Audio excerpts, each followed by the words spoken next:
കാരണം MP എന്ന് പറയുന്നതും MLA എന്ന് പറയുന്നതും സർക്കാർ നോമിനേറ്റ് ചെയ്യുന്നതും ആ വഴിക്കാണ് അത് വരുന്നത്. ഇത് ഉണ്ടാക്കുന്ന ആക്ട് ഉണ്ടാക്കുന്ന പാർലമെന്റും റൂൾസ് ഉണ്ടാക്കുന്ന അസംബ്ലിയും അതും അങ്ങനെ തന്നെ ആയിരിക്കും. വഖഫ് ബോർഡിന്റെ വിധികളിൽ ആർക്കെങ്കിലും ആക്ഷേപം വന്നാൽ അതിന് അപ്പീൽ പോകേണ്ടത് കേരള ഹൈക്കോടതിയിലാണ്. അപ്പൊ അതുകൊണ്ട് തന്നെ പലപ്പോഴും ഇതിന്റെ പ്രവർത്തനങ്ങൾ നീണ്ട് അങ്ങനെ പോകും.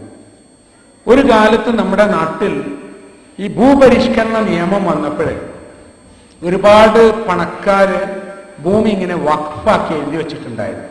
പലതും ചിലത് വഖഫ് അലൽ ഔലാദ് നട്ടുന്നത്.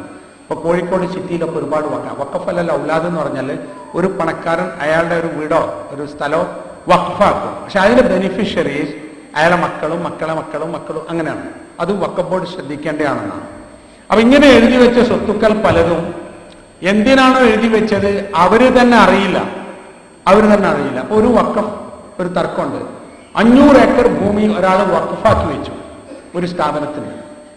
അങ്ങനെ കുറെ കാലം കഴിഞ്ഞിട്ടാണ് ആ സ്ഥാപനം അറിയുന്നത് ഞങ്ങൾക്ക് ഇദ്ദേഹം 500 ഏക്കർ ഭൂമി വഖഫാക്കിയിട്ടുണ്ട്. അങ്ങനെ ഇവർ ആധാരം കടലാസൊക്കെ പിടിച്ചു പോയി നോക്കുമ്പോൾ അതിൽ 400 ഏക്കർ ഭൂമി കായലും കടലും ഒക്കെയാണ്. കാരണം ആധാരത്തിൽ ഉണ്ടാവും, ഭൂമി ഉണ്ടാവും, അങ്ങനെ ഉണ്ടല്ലോ കുറെ. നമ്മൾ ചിലപ്പം കൂടുതൽ ഉണ്ടാവും, കുറവുണ്ടാവും. പിന്നെ കിടക്കുന്ന ഭൂമി പോയി നോക്കുമ്പോൾ അവിടെ എത്രയോ കാലമായിട്ട് ജനങ്ങൾ താമസിക്കുന്ന വീടുകളും കടകളും അതിൽ ചർച്ച് വരെയുണ്ട്. അതിന് അടിയാധാരത്തിൽ വഖഫാണ്. ഒന്നും ചെയ്യാൻ കഴിയാത്ത അവസ്ഥയിൽ അവസാനം എന്ത് ചെയ്യുന്നറിയാം, ഇവരായിട്ട് കോംപ്രമൈസായി കുറച്ച് കാശ് വാങ്ങി അത് തിരിച്ചു കൊടുത്ത് ഇങ്ങനെയൊക്കെ വരുന്ന പ്രശ്നങ്ങളുണ്ട്. അപ്പൊ നമുക്ക് നമ്മുടെ സ്വത്തുക്കൾ, നമ്മുടെ വഖഫ് സ്വത്തുക്കൾ സംരക്ഷിക്കപ്പെടുക എന്നത് അതിന് ഈ നിയമം നമ്മൾ മനസ്സിലാക്കേണ്ട ഒരു കാര്യം, മുസ്ലിങ്ങൾ ന്യൂനപക്ഷമായിട്ടുള്ള ഒരു രാജ്യത്ത് അവരുടെ മതകാര്യങ്ങൾക്കും അവരുടെ വിദ്യാഭ്യാസ കാര്യങ്ങൾക്കും അവരുടെ പരലോക ഗുണത്തിനും വേണ്ടി അവർ വഖഫ് ചെയ്ത സ്ഥാപനം സംരക്ഷിക്കാനാണ് ഇന്ത്യൻ ഭരണഘടനയിൽ ഇങ്ങനെ ഒരു സംഗതി ഉള്ളത്. അതൊരു വലിയ സംഭവമല്ലേ? വേറെ ഒരു മുസ്ലിം രാജ്യത്ത് സംരക്ഷിക്കപ്പെടുന്നതിനേക്കാൾ ഏറെ നമ്മുടെ രാജ്യത്തുണ്ട്. മുസ്ലിം രാജ്യങ്ങളിൽ പല സ്ഥലത്തും സർക്കാർ ഓർഡർ ഇട്ടാൽ പള്ളി അല്ലാതാവും, മക്ബറ അല്ലാതാവും. പക്ഷെ ഇന്ത്യയിലെ നടക്കില്ല. ഇന്ത്യയിൽ സർക്കാരിന് പോലും ഒരു വഖഫ് സ്വത്ത് അത് പിടിച്ചെടുക്കാൻ കഴിയുന്നതാണ്. ഈ ബോർഡ് തീരുമാനിക്കണം, കൊടുക്കാൻ പറ്റും. എങ്ങനെ ബോർഡ് തീരുമാനിച്ച് അതിന് കോമ്പൻസേഷൻ ഇന്നത് കിട്ടി, എന്നിട്ട് ഇത് അതിനേക്കാൾ നഷ്ടം ഉണ്ടാവില്ല എന്ന നിലക്ക് ഒത്തുമാറി അങ്ങനെയൊക്കെ നടക്കുള്ളൂ. അപ്പോൾ ആ നിലക്ക് നമ്മൾ നമ്മുടെ നിയമങ്ങളും നമ്മുടെ ഭരണകൂടങ്ങളും നമ്മുടെ ഭരണഘടനയും ഇന്ത്യ രാജ്യത്ത് നിലനിൽക്കുന്ന മതേതര ജനാധിപത്യ സംവിധാനത്തിന്റെ പ്രാധാന്യവുമൊക്കെ നമ്മൾ അറിയേണ്ടതുണ്ട്. ഞാൻ പറയുന്നത് ഇന്ത്യൻ മതേതര ജനാധിപത്യ സംവിധാനം നിലനിൽക്കണമെന്ന് ആദ്യം മുതലേ ആഗ്രഹിക്കുന്ന ഒരു വിഭാഗമാണ് നമ്മളെ. പലപ്പോഴും അതിന് വേണ്ടിയിട്ടുള്ള മതവിധികൾ പോലും നൽകിയിട്ടുള്ളത് നമ്മുടെ പണ്ഡിതന്മാരാണ്. ഇപ്പോൾ ഇന്ത്യയിലെ മതേതരത്വവും ജനാധിപത്യവും ഇന്ത്യയിൽ കാണുന്ന ഈ ഒരു സംവിധാനവും നിലനിൽക്കുക അനിവാര്യമാണ്.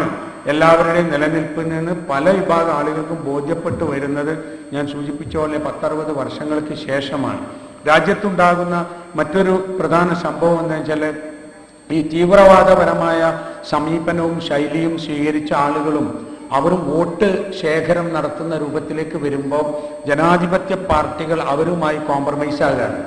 ധൈര്യം വരുന്നില്ല ആളുകൾക്ക് പറയാൻ, എനിക്ക് തീവ്രവാദികളായ ഇന്ന ആളുകളുടെ വോട്ട് വേണ്ട എന്ന്. അതുകൊണ്ട് തന്നെ എല്ലാ തീവ്രവാദ വിഭാഗങ്ങളും 10 ആളാണെങ്കിൽ 10 ആളെ വോട്ടിന്റെ ഒരു വോട്ട് ബാങ്കായി മാറുകയും എന്നിട്ട് അവരിലൂടെ ആ ആളുകളിലൂടെ സ്വാധീനം ഉണ്ടായിക്കൊണ്ടിരിക്കുകയും ചെയ്യാണ്. ഞാൻ ഞാൻ അവസാനിപ്പിക്കുകയാണ്. കേരളത്തിലെ ഇസ്ലാഹി പ്രസ്ഥാനത്തിന്റെ പുരോഗമനപരമായ വീക്ഷണം, പ്രായോഗികമായ ചിന്ത, മതപരമായ അതിൻ്റെ അടിത്തറ, ഇതാണ് യഥാർത്ഥത്തിൽ ഇങ്ങനെയുള്ള ഒരു വിജയത്തിലേക്ക് എത്തിച്ചത്. മുജാഹിദ് പ്രസ്ഥാനം ഒരിക്കലും വാശി പിടിച്ചിട്ടില്ല അവർ മുന്നോട്ട് വെച്ച ആശയങ്ങൾ അവർ തന്നെ ചെയ്ത് പൂർത്തിയാക്കണം എന്ന്. അങ്ങനെ ഒരു വാശിയൊന്നുമില്ല. എല്ലാ മനുഷ്യരും മുജാഹിദ് സംഘടനയിൽ മെമ്പർഷിപ്പ് എടുക്കണം, എന്നാലേ അവർക്ക് സ്വർഗം കിട്ടൂ എന്നും നമുക്ക് അഭിപ്രായമില്ല.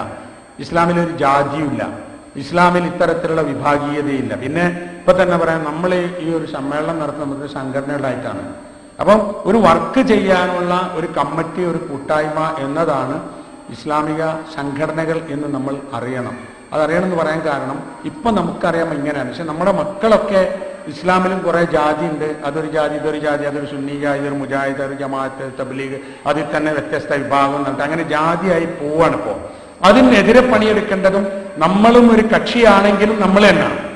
എന്താ പറയുക, നമ്മൾ ആദ്യകാലത്ത് അങ്ങനെ രാജ്യത്തിന്റെ പ്രശ്നത്തിൽ രാജ്യത്തിന്റെ കൂടെ നിന്നു, സമുദായത്തിന്റെ കാര്യത്തിൽ സമുദായത്തിന്റെ കൂടെ നിന്നു, ഒരു പ്രദേശത്തിന്റെ കാര്യത്തിൽ പ്രദേശത്തിന്റെ കൂടെ നിന്നു, ദീനീ സേവനത്തിന് ദീനിന്റെ കൂടെ നിന്നു. അതോടൊപ്പം നമ്മൾ നമ്മുടെ ഐഡന്റിറ്റിയും നമ്മുടെ വ്യതിരിക്തതയും നിലനിർത്തി പോരുകയും ചെയ്തു.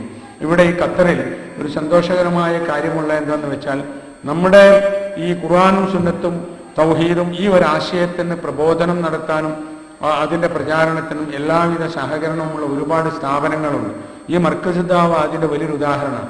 ശരിക്കു പറഞ്ഞാൽ വർഷങ്ങൾക്ക് മുമ്പ് കോഴിക്കോട്ടെ നമ്മൾ മർക്കസ് ദാവ സ്ഥാപിച്ചപ്പോൾ ആ പേര്, അതാവാം പേര് എന്നതിന്റെ പ്രചോദനം ഈ മർക്കസ് ദാവയായിരുന്നു.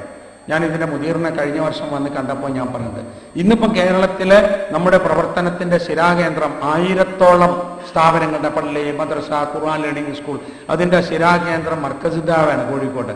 ആ മർക്കസ് ദാവ എന്ന ആ പേര് നിർദ്ദേശിച്ചത് ഒരു 18-20 വർഷങ്ങൾക്ക് മുമ്പ് അതിന്റെ പ്രാഥമിക പ്രവർത്തനം നടക്കുമ്പോൾ ഇവിടെ വന്നപ്പോൾ ഈ മർക്കസ് ദാവയിൽ നിന്നാണ്. ഇവിടുത്തെ മറ്റ് ഔക്കാഫ്, അതുമാതിരി ഇവിടെയുള്ള ഈ ഹൈരിയ സ്ഥാപനങ്ങൾ, ഇതൊക്കെ തന്നെയും കുഴപ്പമുണ്ടാക്കാത്ത, നാട്ടിന് ഭീഷണി ഉയർത്താത്ത, ആളുകൾക്കിടയിൽ ശല്യങ്ങളും പ്രശ്നങ്ങളും ഉണ്ടാക്കാത്ത, ശാന്തമായി വർക്ക് ചെയ്യുന്ന ഖുർആന്റെയും സുന്നത്തിന്റെ അനുയായികൾ എന്ന നിലക്ക് നമുക്ക് വളരെ അനുകൂലമായ സഹകരണമുള്ള ഒരു നാടാണ്.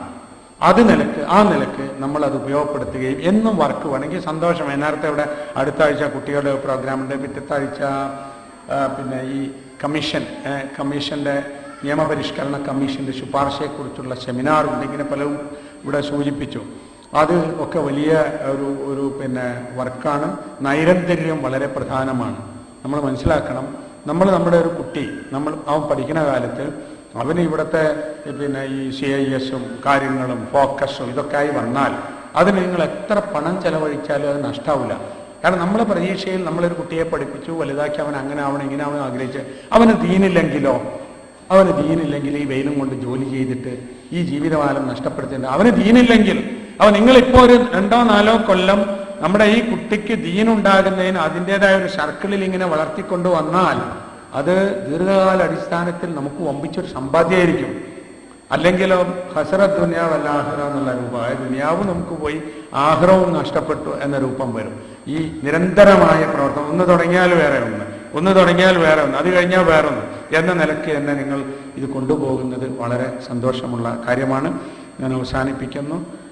ഈ ഒരു അവസരത്തിന് ഇതിൻ്റെ ഭാരവാഹികളോട് നന്ദി പ്രകാശിപ്പിക്കുന്നു. അല്ലാഹു സുബ്ഹാനഹു വ തആല നമ്മെ അനുഗ്രഹിക്കുമാറാകട്ടെ എന്ന് പ്രാർത്ഥിച്ചുകൊണ്ട് അവസാനിപ്പിക്കുന്നു.